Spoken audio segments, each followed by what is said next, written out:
If you're a teenager in 2023, becoming a millionaire is simple. Yeah, right, Boomer. It might have been easy in your day. I never said it was easy, but it is simple. You just need to think a little bit differently from everyone else. I mean, most people use their phones as a distraction, endlessly scrolling TikTok, killing their brain cells and becoming a slave to the system. This means that not only does using your phone correctly give you an advantage, it's actually putting others at a disadvantage. Okay then, but how do I use it correctly? Well, in order to cash in, I've put together 8 different tips so that you can spot opportunities while you're young and use the tools that you have at your disposal. Tip 1, meditation. Only joking.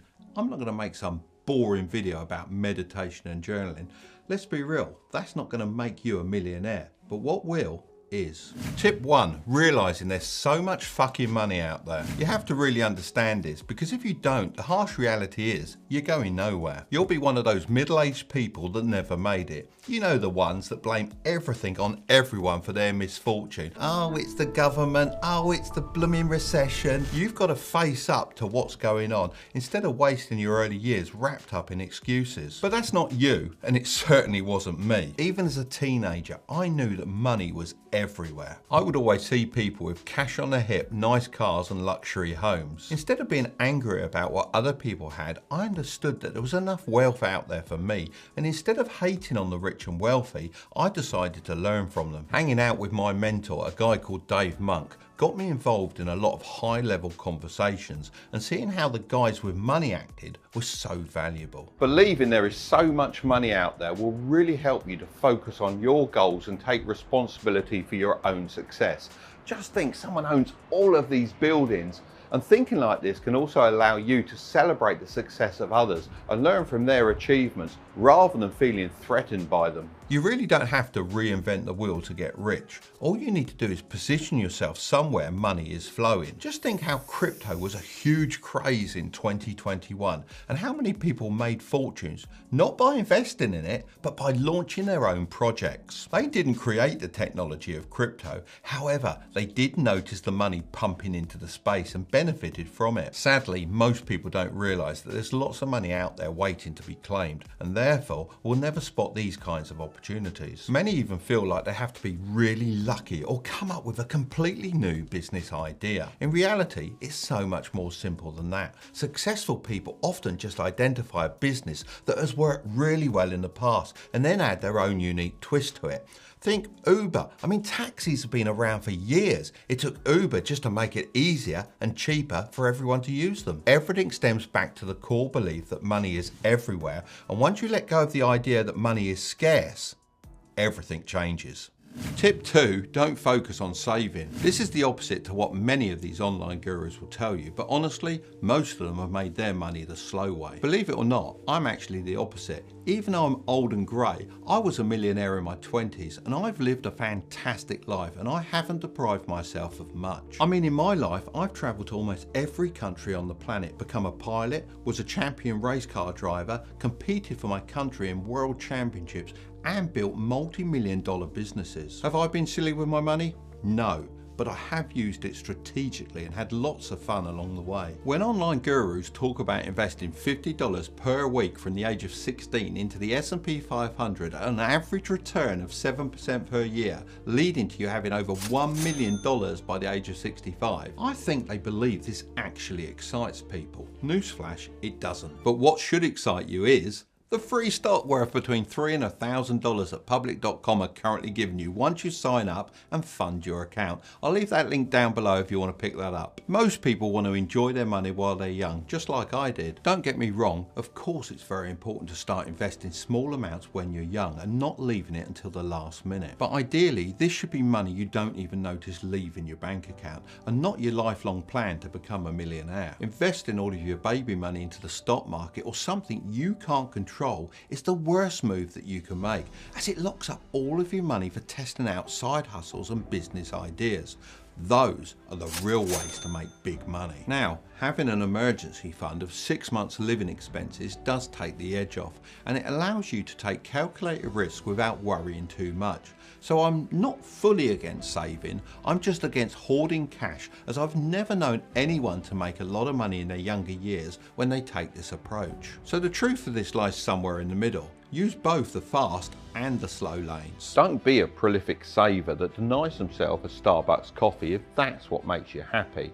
If you put savings over small things that make your life more enjoyable, then you are giving your money too much power over you. But equally, don't go splashing your cash on pointless things and leave yourself with nothing to invest in your future. Pick what matters most to you and use your money strategically. Tip 3. Quit drinking. Look, I get it. When you're young, drinking is almost a rite of passage. But if you follow what most people do, then you get what most people have. Nothing. As a senior guy, I can tell you from experience, as you get older, you don't have as much energy. Honestly, I'd give up all my money to have a young body again. It's your greatest asset, and if that doesn't illustrate how valuable it is, then nothing will. I say this because most people waste years of their life drinking. This makes zero sense to me, as alcohol is a depressant. Why numb your brain and your body when it's at its peak performance? Personally, I've never been much of a drinker. I realised early on that having the balls to say no gave people a lot more respect for me, and I found enjoyment in other much more productive hobbies like golf. I know a lot of people will say they just want to have fun, and I get that, but first fix the money issue. Get as much of it as you can, and then you can drink as much as you want, but you'll probably find you still want to keep growing your wealth. Once you realise how much fun it is having money and the freedom it gives you, you'll unlock a whole new level to life. Drinking is just an expensive way to distract yourself from the bigger picture whilst losing time, and on top of that, how can we forget the best part? Feeling terrible the next day. What better way to hold you back from your dreams? Once I'd achieved my goals, I loosened the reins a little and have the odd cold beer now and then, but rarely do I have more than one or two. Yeah, no more than two, I fall over. Tip 4, buy a luxury watch. You might be thinking, why do I need a luxury watch in the 21st century when I can just check the time on my phone? I used to think the exact same thing. I've never been materialistic, which led me to overlooking watches, which now, knowing what I know, was a mistake. There are 3 main things a luxury watch can do for you. Firstly, it can spark conversations with other successful and wealthy individuals. This could lead to valuable networking opportunities and potential business partnerships. Another great way to chat with like-minded people is joining the free Strike It Big Discord group. I'll leave a link in the description below. Secondly, many luxury watches are considered valuable assets that can appreciate over time. If you invest in a high quality watch, it could potentially provide a solid return on investment. As with any investment, it's important to do your research and choose a luxury watch that has a good chance of appreciating in value over time. As a general rule, still Rolex watches reliably hold or appreciate in value. This includes in particular the GMT Master 2 with its famous 2-coloured bezel, the Cosmograph Daytona, and the ever-popular Submariner. Thirdly, they can be a great way to transport your wealth across borders. Now, technically, you do have to declare that you're bringing these into a different country. However, I bet the majority of people don't do this. If you entered another country with a wad of cash, then they'd probably ask you some questions. But I'm willing to bet that if you entered the same country with $1 million worth of watches, they wouldn't bat an eyelid. Just be careful where you wear these watches, as they're also very easy to steal. You have to learn to move in a different way. Don't get cocky and think you're untouchable, as someone is bound to pull up on a motorbike and take your watch from you. Trust me, luxury watches are not something to be overlooked, and even if the price goes down, you never really lose all of your money, and the status is worth it. Unlike Lambos, it's also getting progressively harder to buy a nice watch at retail price. If I'd started investing in watches earlier, I'd be sitting on a whole lot of equity. So building a good relationship with an authorized dealer while you're young is what future millionaires should be doing. Tip 5. Destroy your ego. There are so many arrogant people out there that think they know everything. They aren't interested in learning, even when someone more successful than them is spelling out the correct way of doing things. I mean, I was watching Gordon Ramsay's Kitchen Nightmares the other day, and these restaurant owners were in dire need of help. Their business was failing, and they called in Gordon to turn their luck around. He came into their restaurant and tried to do exactly that, but their egos were so big that they couldn't take anything on board. It's actually shocking how stubborn some people are. Of course, Be proud of what you do. However, you need to be able to separate pride from your ego. Take some time to self-reflect. Really go into the depth of your weaknesses and form a strategic plan of how to improve them. There are thousands of YouTube videos where experts teach you what you need to know for free. For example, if communication is a weak spot, then there are videos on public speaking and storytelling that you can take full advantage of. Now, learning high-value skills does more than just paying the bills. They compound into every aspect of your business and social life. I used to find what they taught in school to be boring and nonsensical. With my goals and vision, it just didn't make sense for me to waste my time learning about algebra and other things. So I went out and bought my own books about business. I used all my free time to teach myself all the basics of how to start and run a company. I then combined everything I learned with my passion for RC models and started my own company, which went on to make millions and make me the man I am today. Tip 6, build a credit score. If you haven't got a trust fund, then you're going to need to leverage good debt in order to become a millionaire at a young age. And without a good credit score, that's going to be near impossible. I was told when I was younger this famous saying, never a borrower or a lender be, which is completely wrong. I have a feeling this was made up by powerful people years ago to stop you leveraging your way to success. Borrowing money can be one of the best ways to elevate yourself past your born class status. But due to my fear of debt, I never really took advantage of it. This is a personal regret of mine, and I wish I'd borrowed more when I was younger. It really could have helped me leverage my wealth much faster. Now, this isn't for everyone and takes a strong, clear mind to manage, but can work extremely well if done correctly. A credit score is basically a trust and reliability rating used by banks to judge the risk of lending you money. Think of it like this. If every time your mate lends you $5 and you give it back when or before you said you would, then there's a much bigger chance that your mate's going to lend you $100 if you ever need it, because he can trust you. A good credit score is priceless. It will take years to build, but you can lose it in just one wrong move. By taking on debt responsibly and paying it off on time, you can build a positive credit history, which can open up more opportunities for credit in the future. Now, you might be thinking, where do I even begin? Well, start small, of course. At a young age, you can't just wander into a bank and start borrowing heaps of cash. But you may already be paying bills that will count towards your credit rating, such as a phone contract in your name. As soon as you turn 18, make sure to grab yourself a credit card. If that's going to be a while, then you could become an authorized user on your parents' credit card. Either route you take, remember these 3 simple rules. First, make on-time payments. Paying your bills on time is the single most critical factor in building a good credit score.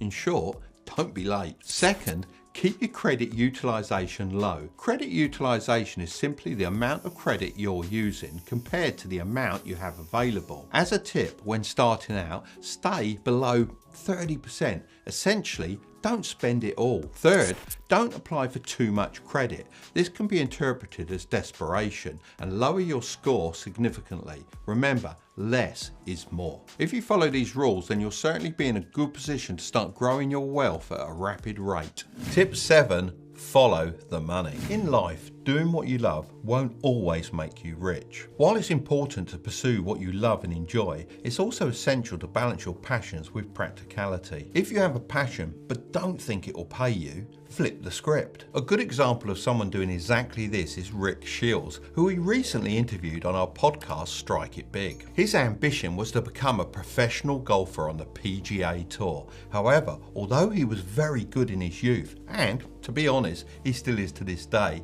he knew he wouldn't make the cut. Therefore, he flipped the script and combined his natural talent for golf with his passion for drama and technology. This led to him starting a YouTube channel coaching others, and now he's the most subscribed golfer in the entire world, earning millions per year. Building on this, My son Curtis was passionate about making videos.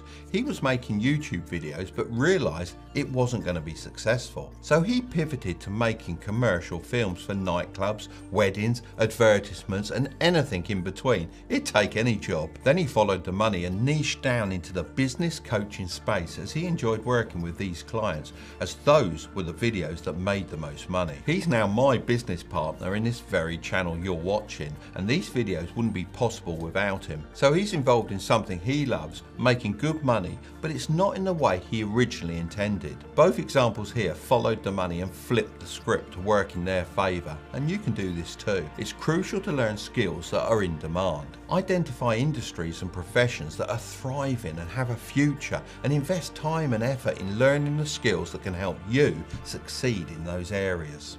Tip 8. Become a quitter.